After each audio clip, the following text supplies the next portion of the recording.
Wa tapu ki he kilukilua o e tau kakapa mo e tai mahakurea. O tu ka vei ngā mo hono ngāhi kupenga ki he haamonga maui ka hine ko hina mo ene a ngā mo e kaniva whe mawhuri ake. Whatuhou ki he kakaitupu a Australia tau te whito ki he matakari nana wala mo nāpuri o ka nau tolu a Kenpelani.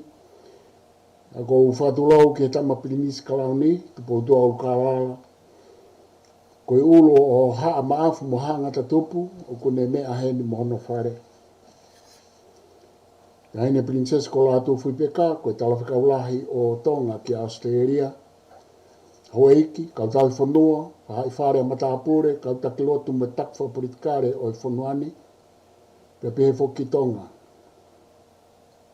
We, ngai kupu whikau aki kotoa pe, pe ko utaitali lei ai ku whaafike pongpongini, Alfred Wolfgramme, pe a mei sene. Pe ko whaafitai i homo mea mai, ki tau kau whataha i e Polokalama, o e to'onaa ki Falevavanga i pongpongini ko e tau kawe ngā ko Siaina i Tonga pe mo e Pasifiki. Ko e vakai ki a ngaahi liliu mo ngaahi uesia ko whai e Siaina pe a ko utaita lelei Alfred Wolfgramme pe loko Bert Wulf i he pongpong ko e ni ke whai haane o mai haane vakai mo haane tala noa pe a te utoki hoko hoko tai pe mo mui mui at ki ai. Kai MALO a vito ka oange ki a Alfred i kene kamata mai pe tau toki hoko hoko tai pe MALO. MALO a vito profesa. Ko le peke ufanga he whakatapu o te loa whaki. Kai ata moa u ke u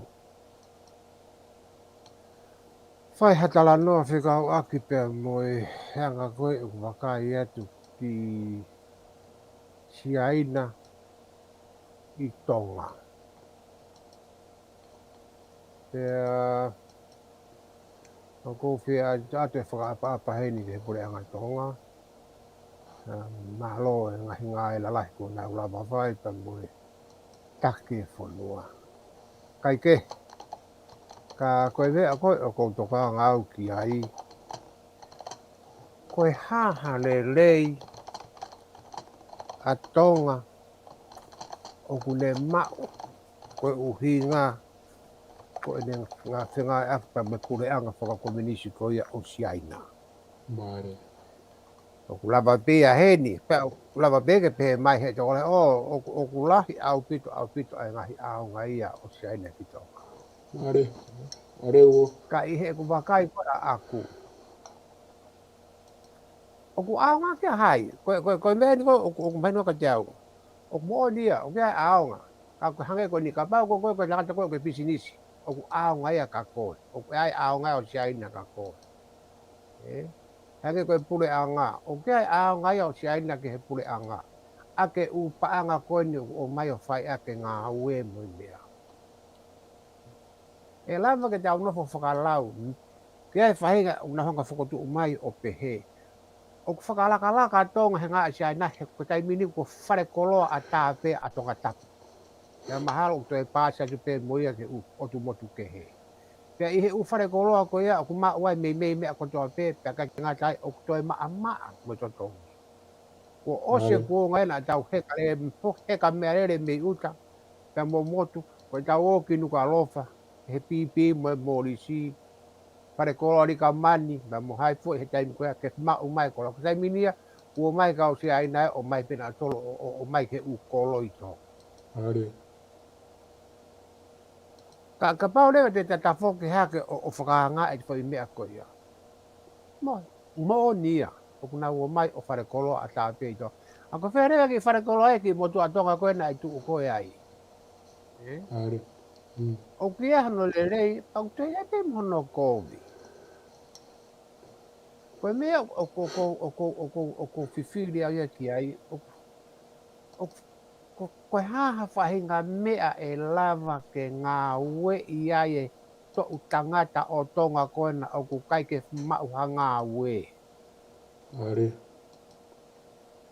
Peke pehe mai he toko taha kai te o, koe tanu hala. Tanu hala, tala mai nge peke toko fiha u whakanga ue he tanu hala. O kuloto ka lere tanu hala, lere hoko hoko, pe ku lere pe motu. Pelanga whae. Koe mea di koe ku whaangalo koe i he toko lahi. Pea ko ilo pe au, ilo i pe ia he kautu umaria ka unau longo peki nau tō. Koe o mai e mea ofa mei Siaina, te mau atu e mea ofa ke langa ake fu ufare. Koe fiha mano. Pea osi ko ia, pea nau uta mai e nau tole materiolo, hau na tobe e nau kau reipa. Pae ngā koe, pea osi ko ia pa tue tala mai. Te ke totongi e koe kau kontureki ko nimi ngā, ake paanga kona nai o atu. Ko whea reo hatau kakai koe ke o ngā ue e koe sine o sine koe. Koe hako si kau keri whakawa e toko wha. Te koe kau teke wheelbarrow. O ko kai ko ha mea ia kau tu iau o kulere ia ma atong. Lere i pia mai ki toko si. Koe mea uta tokanga ki ai, koe kakai ko si kai ma o ngā ue, ke aha nau ngā ue. Ha koe ke nau maa whakotu ha whainga ha manufacturing, ha factory i Tonga. O ku ma lava ke lava pe Siaina ke nau mai o whakotu ha factory ngāhi wala. Koe tai are i whakarere i pehe pure anga ka nau tō. Kai lava ke whakangā ue, koe kakai ke mau ke whakangā ue i. I kai koe tangata business tau taha i ni whakangā ue pe ia tō hoko pūru, tō pis. Are Bert. Siuki he ko tāwari ai awa e matapā koe ni o toka ki Siaina me he hiwe hiwa. Ka mou kakatapi pe. Na e ka mata aki ai whakatau pā sipoti. Ia koe me e koe aku o tau o silame i loa te kia tonga kotoa. Me o koe ka te whahalau ia kia kua more siri nia koe aku. O sia. Ka tau siu ke na tau mua e mea ki Hong Kong. O sia ke koe ia ku ala masa na lahi ia. O hau ki nau tolu ia. Pea na he pa koe, he koe mea re vai ko ke tau whehu i o pehe.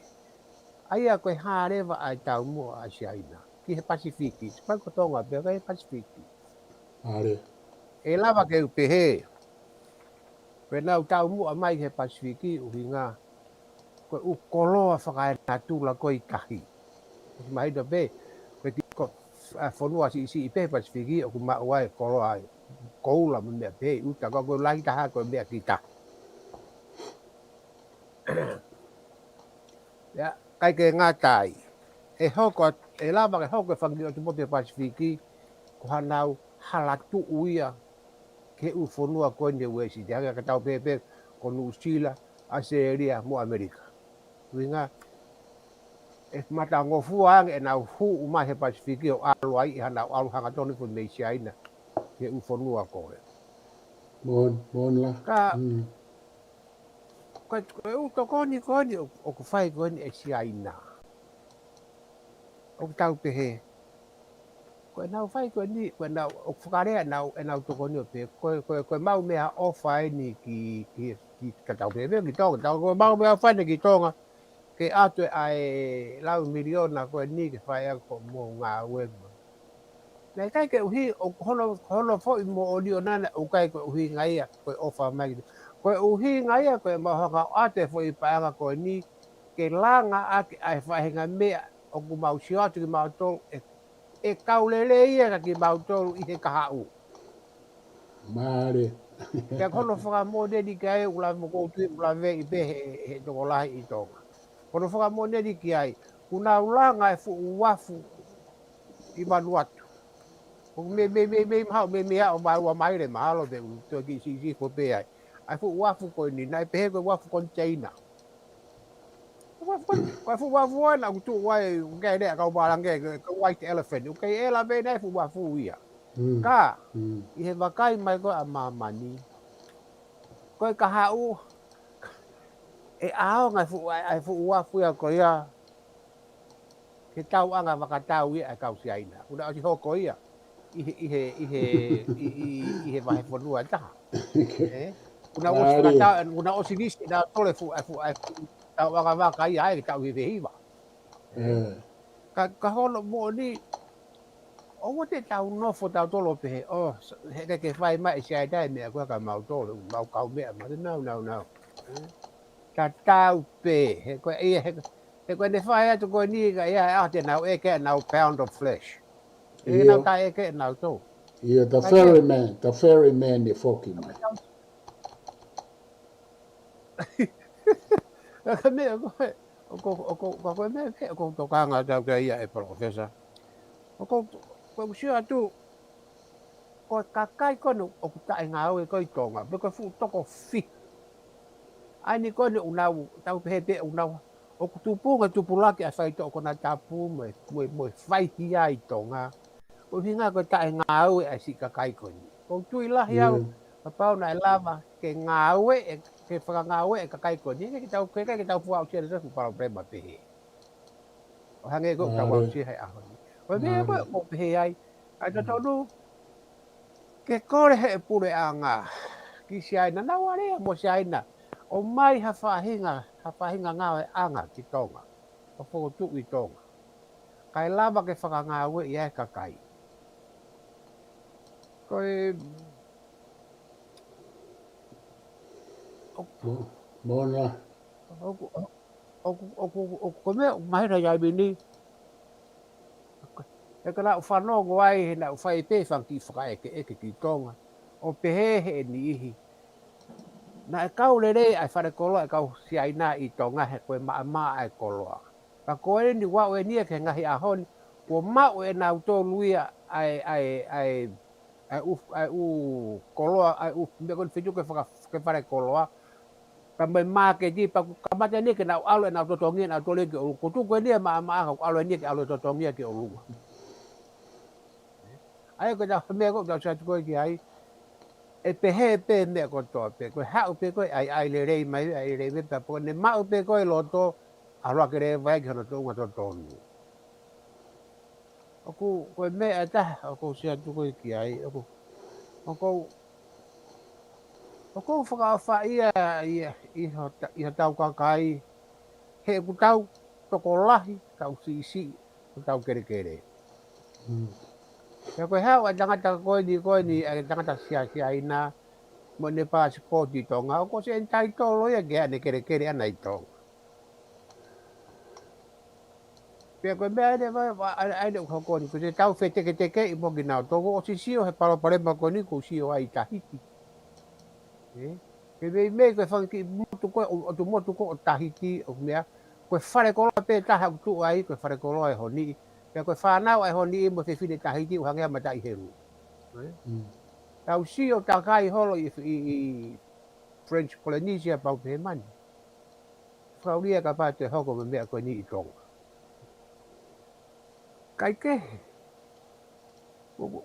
o kei fi pe ne o pe tato e tala mai ata ka te au ai le o mai e Siaina ki Tonga ko fi pe au ia ko le ia ko foi le pe ai toko si te kai ke hanga e Siaina ia o fotu hanga hi anga vakai Tonga ke whakanga o e ai haka kai e nau fotu ha whahinga ngai anga vali ha whahinga factory pe ki Tonga ngai anga ke si ngau e ka kai ka pau na e whai mea ko ia te popo fe kau ge a ko le tu he tai mini ika ko hanga ko lau ko chosen individual pe na hanga pe ko na ko tau ai ko na ai le tai visa tala mai hanga teo pe ko fe e vaka meri ko o si uta fu kau tua Tonga ki Siaina ke o e ba ki Siaina ko Siaina ni o puta hau ana to ni o puta hau it's a one way traffic pe o nau hau na to e ko me fo ki tau mana tu o nau hau na to o nau fe tuku mai na to me ake hei okay ki extra package ya hau ia mo nau to pe ku tau o si o pe to lai to o hau pe ki nau to no fo whakai ki nau to lu pe ale dai pe nau wangi me a nau to O kaikki tau kaua näitä tuli kau indigenous. Kaikki ai hai mua hao lau au professor tana ki pai ki pe ko ni ko dua tu. Malo abito Alfred ko whamalo atu I ho kamata mai e mono whakatoka mai ai takaweinga ki he pongpongini. Pea o ku fu mau inga o pito ai wahe mai a ho ngāhi whakaukau. Pea moe sio I kai ngata ho tau kei ngā ue I Tonga. I he ngāhi tapa kehe pure anga pea pe he whoki ki he tau malui whanua e mea whioka ko ho toi taimi mo tā I wā o ke nofo ai murini. Ka ku mahina o pito ngāhi mea o ku ke hanga tuku mai I ho talanoa ke kawe ngā ko Siaina I Tonga. Pea na aku talanoa mo professor I nokfotu akau he aho ki he kawe inga tatau pe Siaina I Moana pe Pasifiki pe mo Tonga. Pea o ku maareo mo talanoa he ku omi e huakau e fuita whaake taha. Ki he ikai ke tau lawa o ta ofia Siaina I he ene humai. Pea mo ene mafola wha mamanlahi. Pea ko ene tau kawe'i ko mea maho I ngā ke tau teu ki tau tolu ke tau lawa o wheao mo Siaina he ikai ke lawa o ta ofi. Ka iho o mai ko ni mo talanoa he pungpongi ni o ke o mai e fo I tawha ke taha. O kui kai ke huma Siaina ia ko hane hao ko hane ofa ia tau tolu. Ko mea ku mahari e ai ho hanga hulu mai ko ni. He ku ke te o mai pe fo I ata taha ku mo oni. Ko e talanoa ko hua kau ku mo oni ia. Ko ho talanoa ku mo oni ia he ku ke whakatokanga mai. Ke ikai ke tokonia mo hawa Siaina pe he ko e nau ofa pe ko e nau mai ke langa whakalukufua pe langa pe fito ki he kakai whakalukufua. Ka ku mahina me o talanoa pe ko ngāhi mea e hoko pe ko hoko. O ku toi moni pe moia. Ko e huma Siaina ia I he nau ngāhi fie mao ia a Siaina ki uesia, fie mao mai ki New Zealand mo Australia, fie mao mai ki ho tau tahi Moana. Ma a Siaina, whika ulua ke mea kotoa pe o ku o mai e Siaina. Whika ulua ki pe a kapiteni pe a toi taki. Ko e u mea mo e u fie mao a Siaina. Pe a toki hoko he whai mahalo tau whika ni mahake Alfred ki tau tolu kaku. Tu punga whoki hange koe tau rea Tonga koe ku pehe. Koe mea whawareheanga ka koe masiva. Ka koe mea whawareheanga koe masiva koe tau rea Tonga o ku pehe. Mea whawareheanga koe tau masiva koe uhinga ai koe e tau pehe. Koe uhinga ai ku tau masiva. Kana e ngāwe aku whaka he mātu a ia. O hinga pena o tōru ia te tau o kuiai peki I mea pe ke tau lava o ketu aki. Ne ke uhinga whake mātua ai ke pehe. Mea whawareanga e koe masiva sa I tau tuku au pito ki tau tolu ka e whuaki katoa e tau mo ui Siaina. Hange koe u whakatata koe ne o kuke o mai e Bert. Koe u whakatata mo oni au pito ia. Ai tauhanga whoaki kakato ki tau tolu. Pea ku hange hene asi me ngāhi whakaukau me ngāhi whamooni o ke o mai. O ku mei ke nofo pe ia I hani ihi. Koe tau talanoa koe ki o tau potu tahi lahi whaure uri. Koe hai mea o mao he kakaito ngā me tautai a Siaina. Ko whehui mahu inga ia ku ke hanga tuku. Alfred, o kou nofo I Tonga moluseane tale mao ki ai I he tahaua, wafe tahaua. Aia o au maeni ki he tahaiwa, pea mao mai o malolo mai, ka mato e foki he tau ko si pea hoko e koviti, pa kumakei. nofo beheni o ngā ua tu pe me heni. Whakalere wahao pe fok online ni e tau university lo au. Ka koe kulawe ki he manofo Tonga, he koe uwaka tau tai koe a Siaina i Tonga, koe konture ki pe ia moani i he whonua o mao e nau mea pea o ku i kai ke o mai hai kai a he utau tai e waka Siaina ke kai he kakai. O ku mau ke mau tolu ia he wharei ka pe taha o e tangata Tonga private, pe koe tau tai a e pure anga o ku nau tau tai whataha ki nau tolu mo Siaina o lahi hono ave ia. Ku ki e whahai lo ia kia. Ki e fu tau tai i ka lahi, o whai e Siaina i ho tau potu tahi o Tonga, i he nau area mo e upure anga koe ni whakademokalati koe ni o ku lau mai e tau li riu he Wow. whiwhi.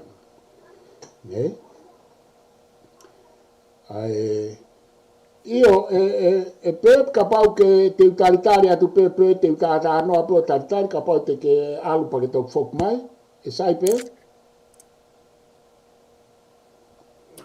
Io ko e tau fok mai pe, tau tala noa, ko e ku kaweinga, ko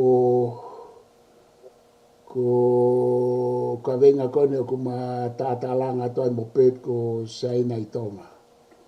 Pe teu whahoko atu pe ai ki i talatala noa pe ka pau e mo ua i pe a Bert, pe ko Alfred, pe teu whaose atu e tau Polokalama i koe Konga ni whikaula ki ni ko o Slavi atu ki ai, pa ku matala noa ki ai, ka kou whaambe atata pe a Bert ke to e foki mai ke ma hoko a Bert u ke foki mai ko tui mahalo to e foki mai a Bert o ke ihe nai ko Bert e no ku foki mai ke ma hoko atu Bert o ku he whanongo mai o ke whanongo mai o ke whanongo mai Bert. Iyo. Okay. Sai koe lave pena na ku talanoa atu i o mo ua koe na aku ke i taimpe ke ta hoko atu. Bert, Alfred. Ka taku ko puke ai hoat. Ia saipe ka ta whiunga i ka tatawa i ka tui whiunga pia e ta Polokalama he mea koni o ko whamaro at ka tik motor ko tape mo mea mai. Iyo, te matatau atu he ka tui ku mahino atu pe makaweinga pia mo pe na ma o sihanga o hulu atu. Ka saipe te uhanga o koe ka u whakaosi au e ta Polokalama, ka kou whamalo at ki ho lava mai MALO au pito. Te hoko atu pe, i ono whakaosi e tau Polokalama ki he pongpongini, ka kou whie whamalo lai ka Bert i ene kau mai, mo ene tuku mai ka venga mahoinga koen ke ka mata potala noa ai. Ka kou ofalai at ka te koe Bert, ka tatoki i vakai, ofa atu. MALO au pito.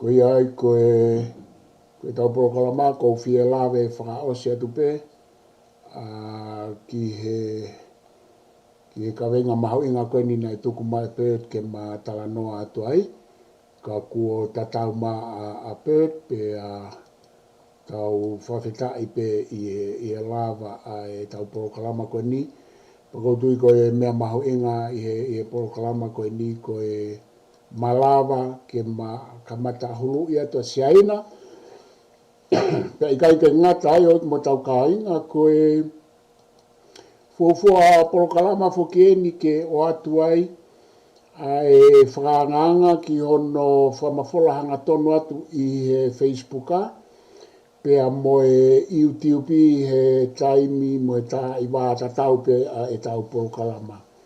Pea ko e whanganga ia e tau Polokalama ia honi, ke ngata e mā ki lawe no mo Bert ki Siaina, ka koutui ko e toi malawa ke whamafolanga tonu atu o lele lo atu e tau Polokalama e lo au i he Facebook a pea mo e YouTube.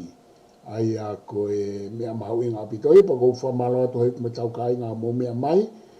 Ka mo mea pea te tau toki hoko atu ai whiawhi koa mo chou i fifita me he mananga Tonga.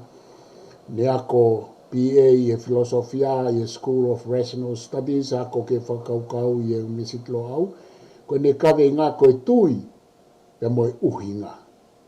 Ko e faith pea mo e reason. Pe ko e lotu pea mo e sainisi ai ako ko Joe i fifita ia pa i loa ko lo au wā filo sika i matala no atu i he whā tā i wā ko i a kempelani i he whiawhini.